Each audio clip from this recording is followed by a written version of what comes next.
चलो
आज स्टार्ट करते हैं रैपर क्लासेस, ठीक है।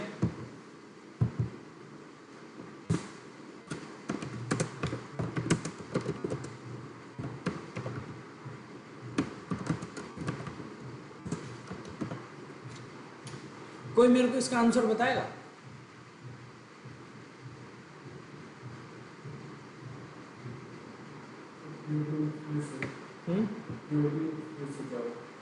अच्छा, और कोई? यस आयुषी, क्या जावा प्योरली ऑब्जेक्ट ओरिएंटेड है नहीं है? है सर। अच्छा, प्योरली है सर, प्योरली। अच्छा ठीक है। प्योरली ऑब्जेक्ट ओरिएंटेड का मतलब ये होता है कि इसके अंदर जो भी काम होगा सारा काम क्लास एंड ऑब्जेक्ट की फॉर्म में ही होगा, ठीक है। कि ऑब्जेक्ट ओरिएंटेड प्रोग्रामिंग में हर एक चीज चाहे तो क्लास होगी या ऑब्जेक्ट होगी, ये जो है क्या कहते हैं उसका रूल बोलता है ओओपी का। लेकिन जो प्रिमिटिव डेटा टाइप है क्या वो कोई ऑब्जेक्ट है?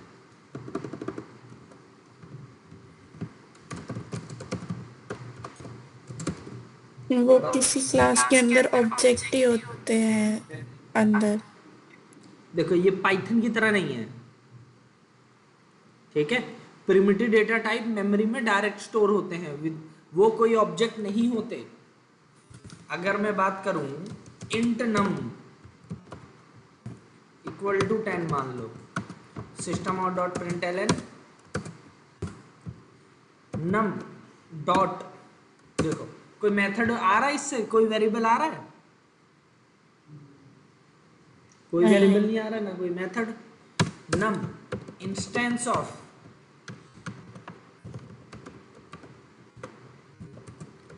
ऑब्जेक्ट, हमें पता है जावा में हर एक क्लास ऑब्जेक्ट की चाइल्ड है, ठीक है। लेकिन नम तो यहाँ पे चाइल्ड ही नहीं दिख रहा, तो चाइल्ड दिखेगा क्यों? वो तो ऑब्जेक्ट है ही नहीं। तो जावा के अंदर प्रिमिटिव डेटा टाइप जो होते हैं वो कोई ऑब्जेक्ट नहीं होते, और इसी वजह से जो प्रिमिटिव डेटा टाइप है इन्हीं की वजह से जावा प्योरली ऑब्जेक्ट ओरिएंटेड नहीं कहलाया जा सकता, ठीक है।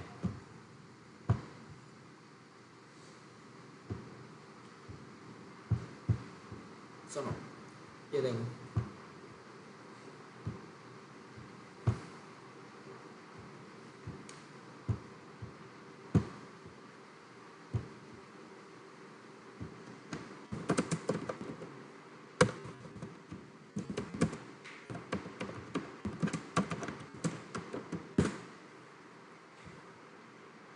क्या लिखा हुआ है?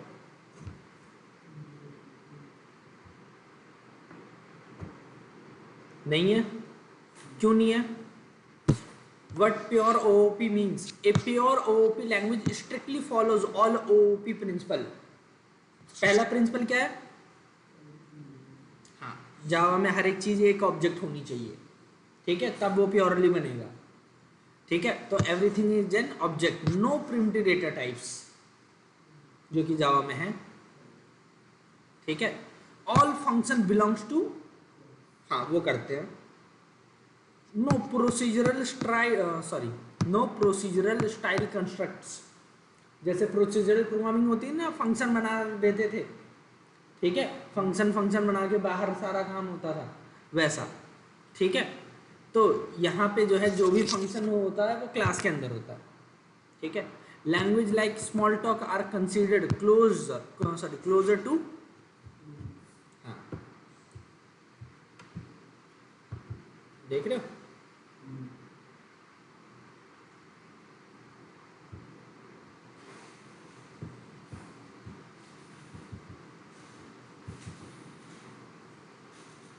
जावा में स्टैटिक मेथड्स एंड वेरिएबल्स भी होते हैं जो कि ओओपी में नहीं होते,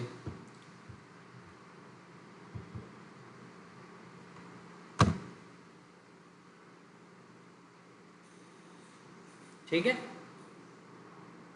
प्रोसीजर का मतलब होता है फंक्शन, ठीक है।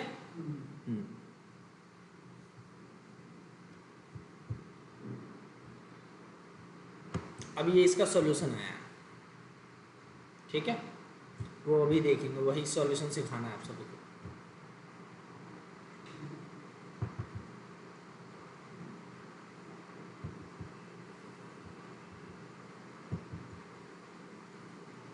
बहुत सारे लोग इसकी वजह से जावा को ओओपी प्योरली मानते हैं, लेकिन है नहीं, ध्यान रखना, ठीक है।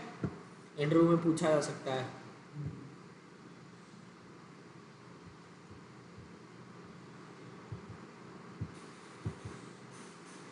ठीक है।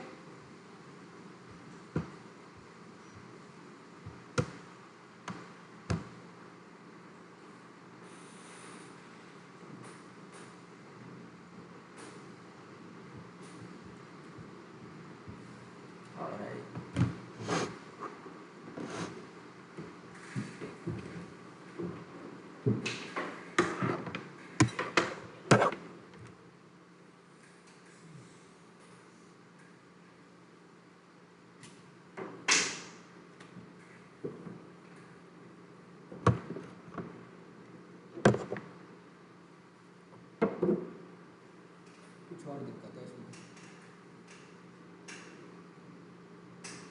चलो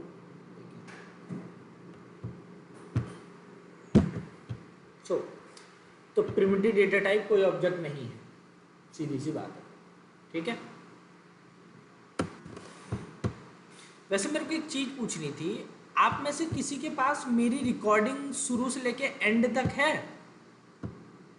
स्टेप बाय स्टेप, मतलब वो क्लास बाय क्लास डाउनलोडेड?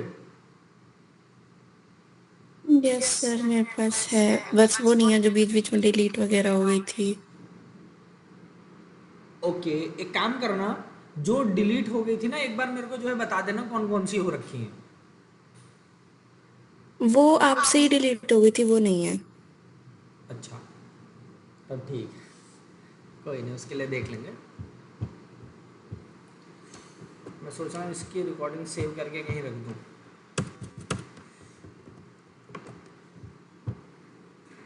चलो देखते हैं।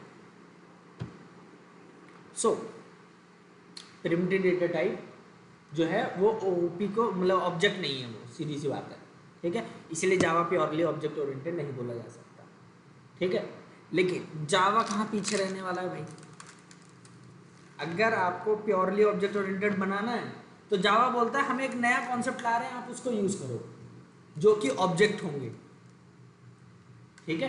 तो वो उसने लॉन्च किया रैपर क्लासेस का कॉन्सेप्ट। इसका कॉन्सेप्ट लॉन्च किया,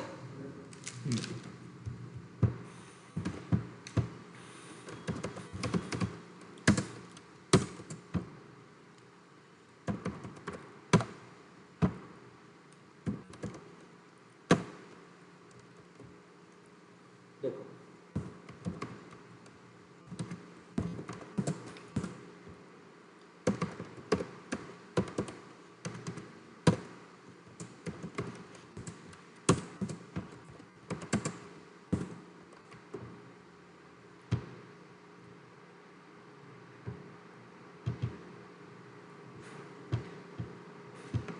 और जरा ये देखो,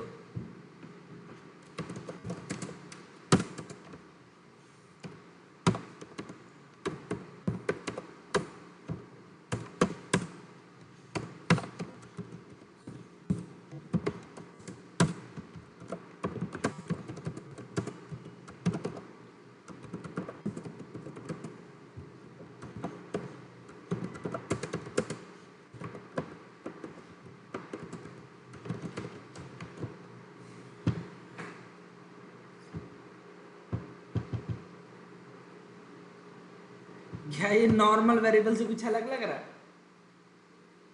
मतलब जैसे नॉर्मली हम वेरिएबल बनाते हैं, इंट लिखते हैं, क्या उससे अलग लग रहा है किसी एंगल से? बताओ। नहीं। ठीक है। सो अब ये चीज़ हुई कैसे पॉसिबल, जरा वो देखो। आप लोग बोलोगे कि सर ये प्रिमिटिव है और ये ऑब्जेक्ट है, तो ऑब्जेक्ट के अंदर प्रिमिटिव डेटा टाइप कैसे जा रहा है? ठीक है।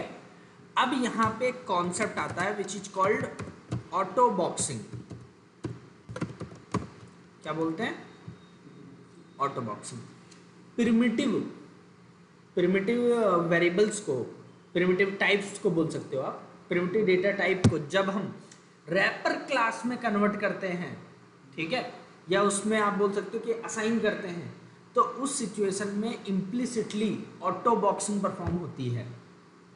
ठीक है। ऑटो बॉक्सिंग मतलब किसी भी प्रिमिटिव डेटा टाइप को रैपर क्लास में स्टोर करना। ठीक है।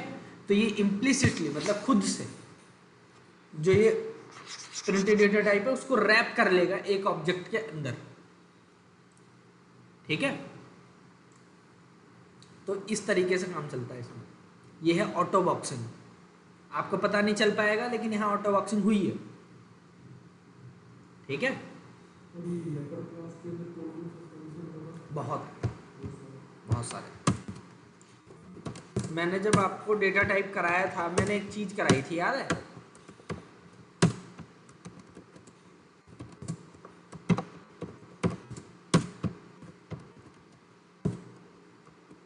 ये तो वेरिएबल है, मिन वैल्यू, मैक्स वैल्यू। ठीक है। उसके बाद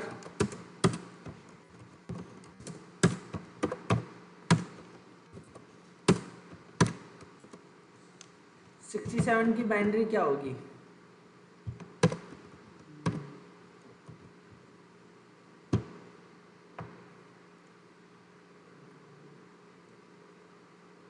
वन 4 टाइम्स 0 डबल 1। बताओ। मिनिमम वैल्यू, मैक्सिमम वैल्यू, फिर उसके बाद उसको जो है इंटीजर वैल्यू को स्ट्रिंग में कन्वर्ट करना। स्ट्रिंग मतलब बाइनरी स्ट्रिंग। बताओ। फिर इंटीजर डॉट वैल्यू ऑफ बोलो, सॉरी, पार्सिंट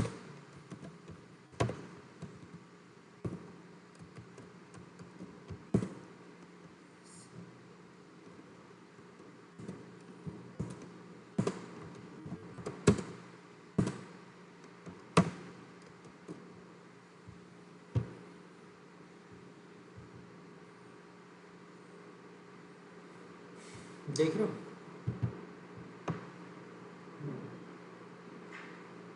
किसी भी स्ट्रिंग क्लास मतलब किसी भी स्ट्रिंग को अगर आपको जो है इंटीजर में कन्वर्ट करना है तो इंटीजर डॉट पार्सिंट। ठीक है। तो ये सारी चीजें हैं।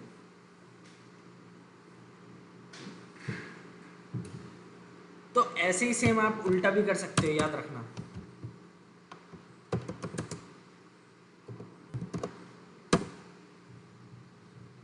इसे क्या बोलेंगे?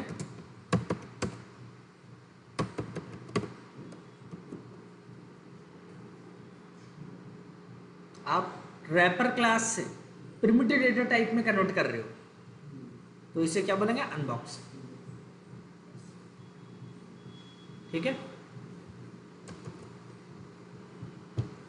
तो ये दो चीजें, ऑटो बॉक्सिंग और अनबॉक्सिंग। नहीं नहीं ना। ठीक है। दोनों सेम टाइप के हैं, टाइप कास्टिंग नहीं है ये। ठीक है। अब एक बात बताओ, जो ऑब्जेक्ट होते हैं इंटीजर में तो चलो ठीक है कि आप इंटीजर टाइप की कोई भी वैल्यू स्टोर कर पाओगे जो कि वैलिड है, लेकिन ऑब्जेक्ट में एक चीज और होती है।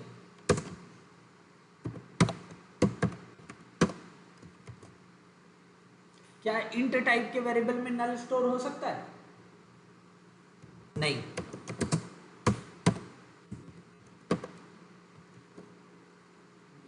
क्योंकि इंट प्रिमिटिव डेटा टाइप है, कोई रेफरेंस टाइप नहीं है, लेकिन इंटीजर है। तो मतलब इंटीजर सारी जो है इंटीजर वैल्यूज को स्टोर कर सकता है प्लस नल को। ठीक है, तो जितने भी रैपर क्लासेस होंगे सबके सब नल वैल्यू तो स्टोर कर ही पाएंगे, साथ ही साथ जो भी उनकी वैलिड वैल्यूज है वो। ठीक है, और हर एक प्रिमिटिव डेटा टाइप से रिलेटेड एक रैपर क्लास बनी हुई है जावा के अंदर। हर एक प्रिमिटिव डेटा टाइप के क्रॉसपॉन्ड्स में एक रैपर क्लास। फॉर एग्जांपल मैं दिखा देता हूं।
क्या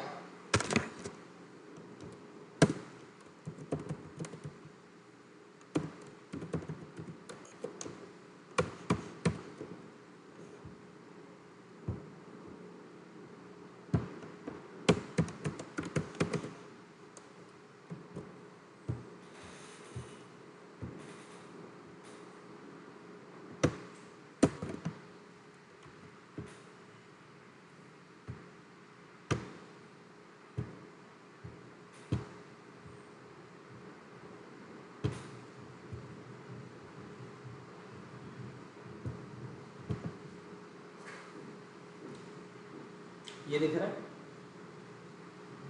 इसमें देखो हर एक डेटा टाइप से रिलेटेड एक क्लास है। Integer, float, double, byte, short, boolean, long, फिर उसके बाद कैर के लिए कैरेक्टर है। ठीक है,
एक मिनट।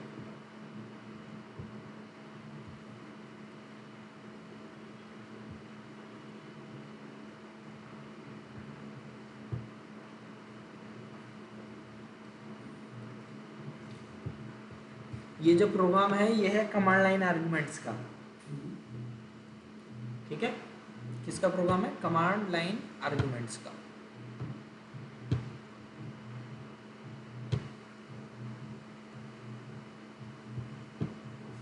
एक तो ये बहुत गलत चीज़ है, कहाँ से खोल रखा है इसने? सी यूजर्स डेल, मेरे को यहाँ तक खोलने के लिए पूरा इसका पाथ चाहिए होगा।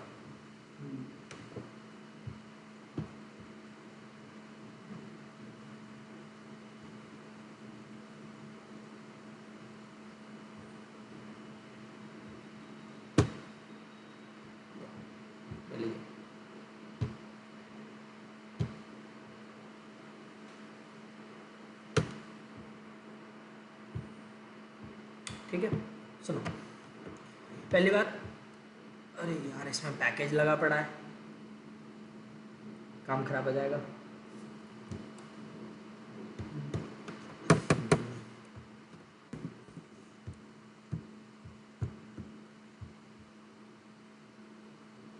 चलो देखता हूँ।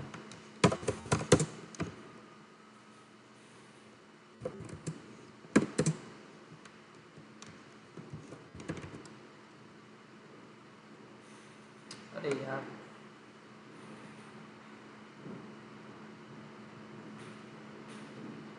ये क्या दिखा रहा है?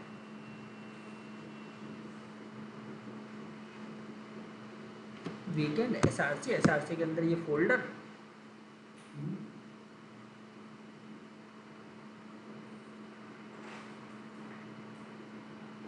कुछ गलत नहीं है? एक मिनट ना, अरे वाह बहुत बढ़िया, मैं भी तो महान इंसान हूँ। पैकेज का नाम देखो क्या रख रखा है,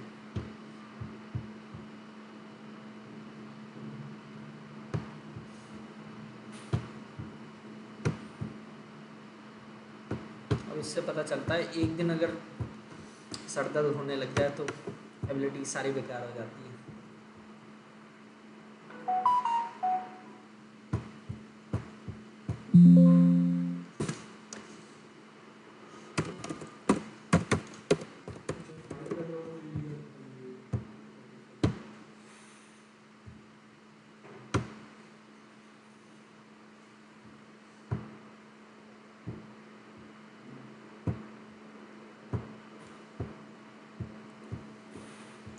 चलो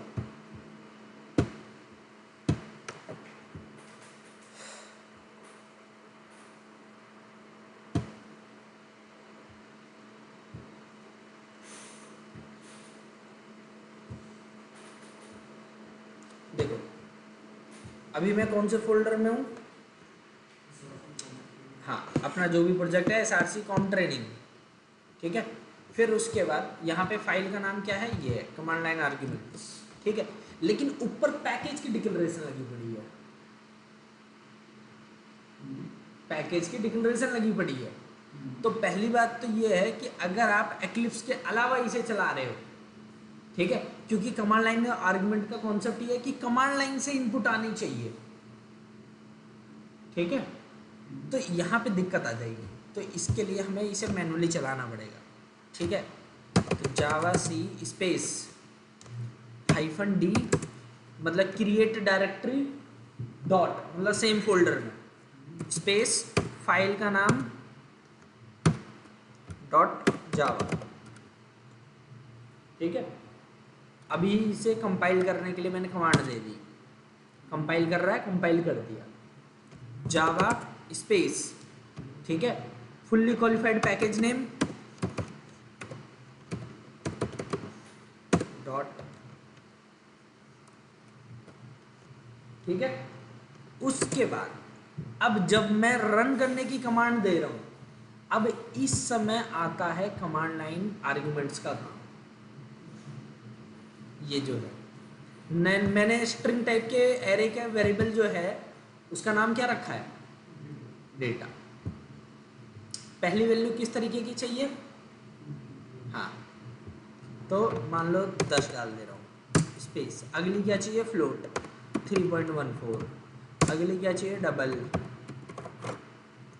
फिर अगली क्या चाहिए, हाँ, पहले स्ट्रिंग जा रहा है, फिर वहां पे टाइप कास्ट हो रहा है, डेटा टाइप कन्वर्ट हो रहा है, ठीक है। फिर अगला कहाँ गया, मैंने क्या कहाँ तक डाल दिया, बाइट तक, सॉर्ट,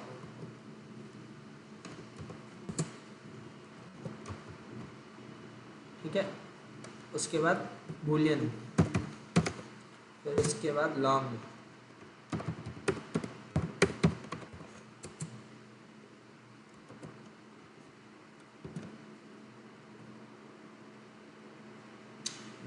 एक वैल्यू आउट ऑफ रेंज चलेगी,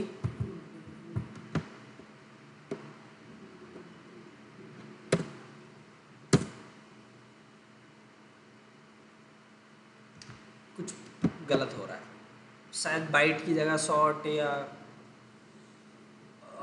फोर ना, फोर्थ इंडेक्स पर, एक मिनट, थर्ड इंडेक्स पोजीशन कहाँ है?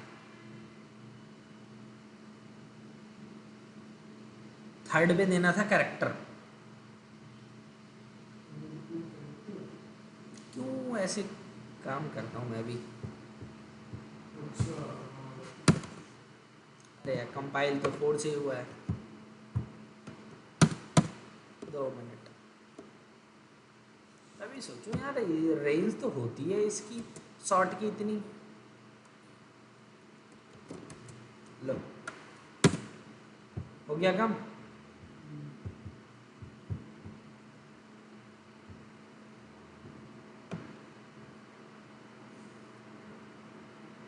बाइट में फिर भी दिक्कत आई है, लेकिन कोई नहीं, देख लिया जाएगा।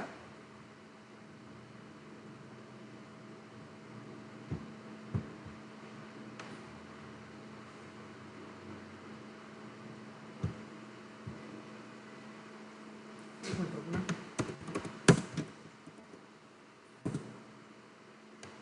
कोई एरर नहीं आई थी, ठीक है। वो कंसोल बेकार हो गया था। नम की वैल्यू 10, नम 2, नम 3, सी एच बी एस, बताओ हो गया सारा काम।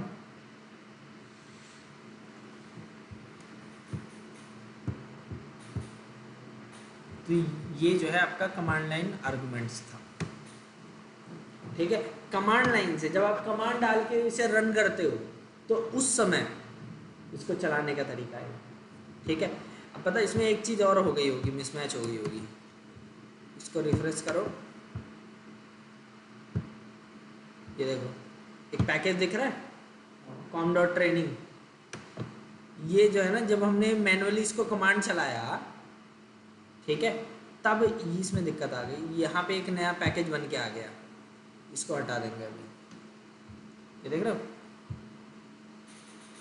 ये देखो रैपर क्लास जहाँ थी कॉम डॉट ट्रेनिंग के अंदर, वहाँ पे डॉट, क्योंकि हमने क्या दिया था डॉट, तो सेम फोल्डर के अंदर कॉम, कॉम के अंदर ट्रेनिंग, ट्रेनिंग के अंदर command line arguments dot class. देखो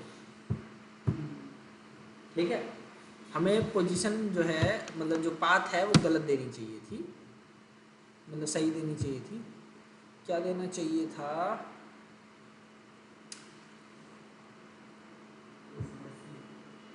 नहीं नहीं, 2 फोल्डर पीछे, ठीक है, बिन के अंदर यहाँ पे करना चाहिए था। 2 फोल्डर पीछे बिन के अंदर।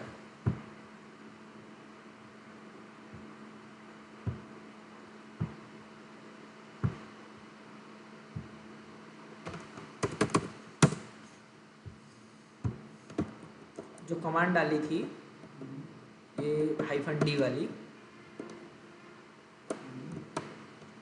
Dot dot forward slash dot dot forward slash 2 folder पीछे बिन के अंदर, बढ़िया।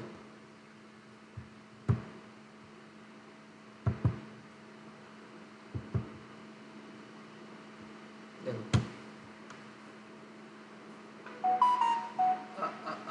एक मिनट, ये कब की है कॉम, ये पहले वाले की होगी शायद, 2 मिनट।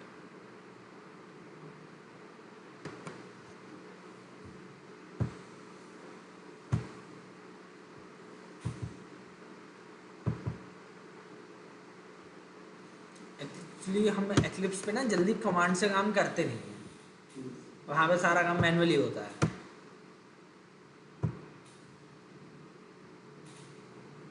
ठीक है, अभी हम मैनुअली क्यों नहीं कर रहे? ये चीज़ कमांड लाइन आर्गुमेंट कॉन्सेप्ट ही उसका है कि आप कमांड से डालो इनपुट। ओके। ये देखना बिन यहाँ पे बना दिया इसने, बिन यहाँ पे क्यों बनाया इसने? कॉम डॉट ट्रेनिंग, अरे यार गलत, 3 फोल्डर पीछे था वो, 3 फोल्डर पीछे था।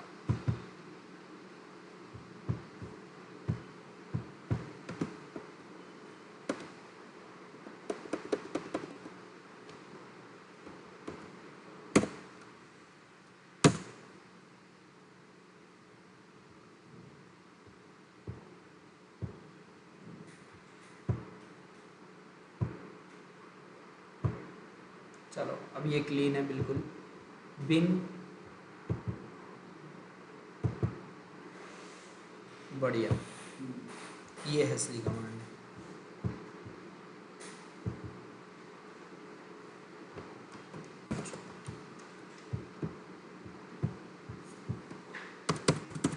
जब भी कोई पैकेज हो ना तो उसको चलाने की कमांड अलग होती है।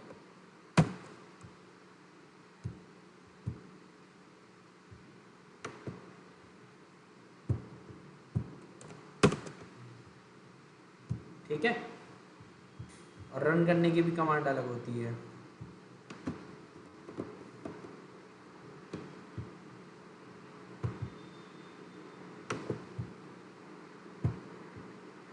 बस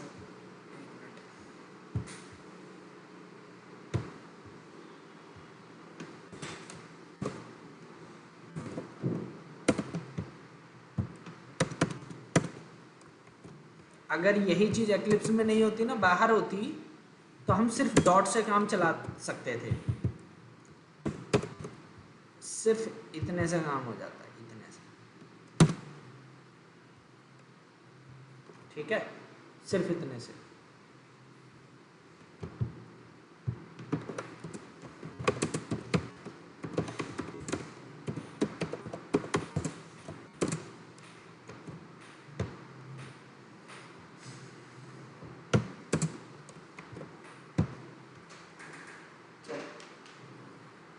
यहाँ तक क्लियर?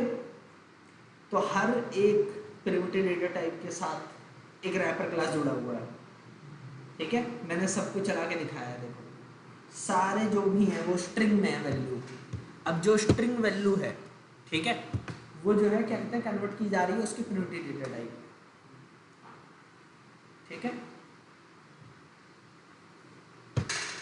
चलो ये बात तो ठीक है कि जावा ने प्योरली ऑब्जेक्ट ओरिएंटेड बनने के लिए ये चीज इंप्लीमेंट कर दी। ठीक है, लेकिन अभी यूज कहाँ आएगा ये रैपर क्लास?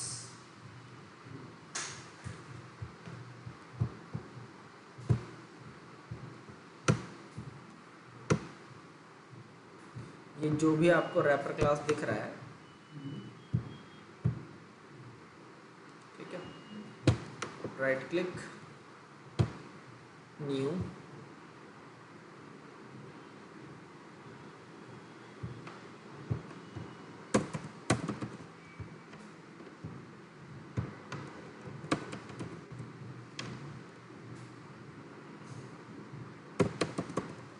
हमें दो कॉन्सेप्ट अभी और पढ़ने हैं।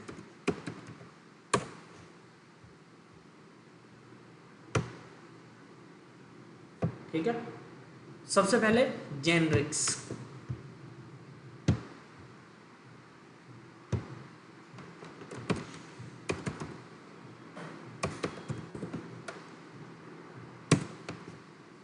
जेनरिक्स, फिर उसके बाद कलेक्शन फ्रेमवर्क। ठीक है, ये दो चीजें हमें पढ़नी है।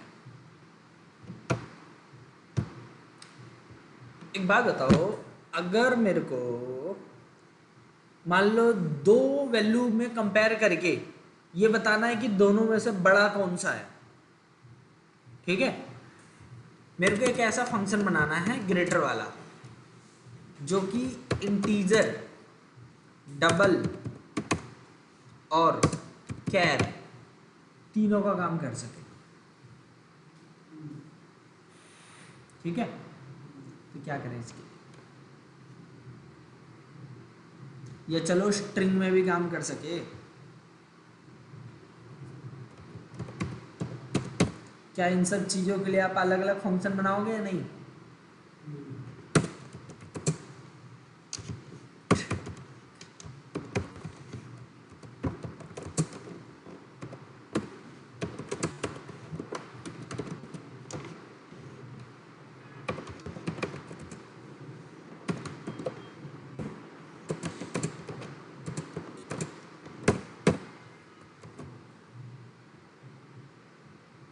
सिंपल सा कोड है, इंटीजर टाइप है, और इसमें इंटीजर के अलावा कोई और जाएगा? सिर्फ बाइट सॉर्ट वगैरह जो छोटे हैं वही जा सकते हैं, ठीक है।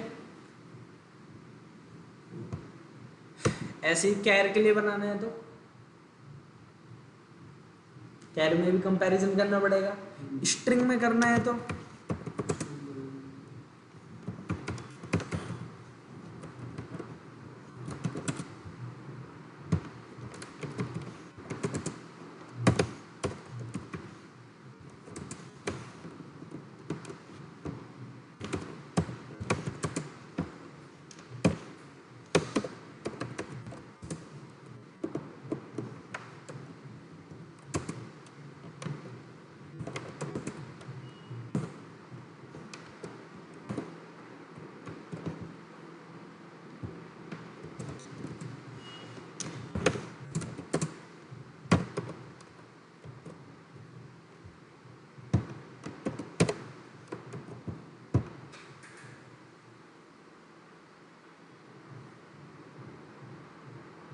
स्ट्रिंग के अंदर एक मेथड है कंपेयर टू, जो दो स्ट्रिंग को कंपेयर करती है। तो बताओ इसके लिए अलग फंक्शन लगाया आपने, तो ऐसे हर एक डेटा टाइप के लिए क्या मैं अलग अलग फंक्शन लगाता रहूं?